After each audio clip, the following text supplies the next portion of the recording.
తెలంగాణ రైతుకు 2022 మే 6న వరంగల్ వేదికగా మేము మాట ఇచ్చాం. అధికారంలోకి వచ్చి 2 లక్షల రూపాయల రైతు రుణమాఫీ చేసి రైతుల రుణము తీర్చుకొని శాశ్వతంగా వారిని రుణ విముక్తి చేస్తాము అని ఆనాడు తెలంగాణ రైతాంగానికి మేము మాట ఇవ్వడం జరిగింది. విశ్వసనీయతే మా సిద్ధాంతం మాకు ఊపిరి. గత ఏడాది ఆగస్టు 15న రైతు రుణమాఫీకి శ్రీకారం చుట్టాం.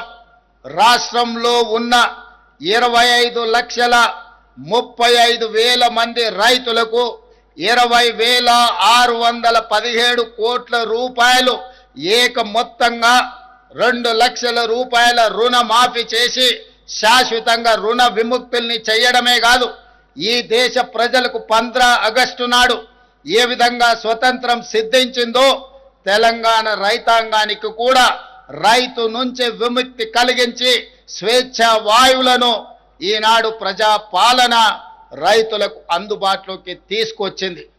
ఈ విధంగా ఆనాడు వరంగల్లో ఇచ్చిన మాటను తెలంగాణ ప్రజా ప్రభుత్వం వారి రుణం తీర్చుకొని ఈనాడు రైతులు తల ఎత్తుకొని గర్వంగా తెలంగాణ రాష్ట్రంలో తిరగగలుగుతున్నారు.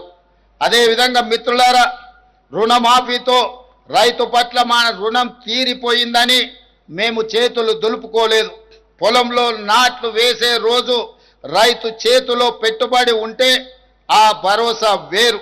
అన్నం పెట్టే రైతు అప్పుల కోసం ఎవరి దగ్గర చేయి చాపకూడదన్న ఆలోచనతో ఇందిరమ్మ రైతు భరోసా పథకం కింద ఆనాడు ఎకరాకు ప్రతి సంవత్సరం 12,000 పెట్టుబడి సాయం ప్రకటించాం. పరిమితులు లేకుండా ప్రతి రైతుకు ఈ పథకం కింద సాయం అందించాం. జూన్ 16న ప్రారంభించి కేవలం 9 రోజుల్లో 9,000 కోట్ల రూపాయలు రైతుల ఖాతాలో వేశాం. రాష్ట్రంలోని 70,11,184 మంది రైతులకు ఈ సహాయాన్ని అందించాం.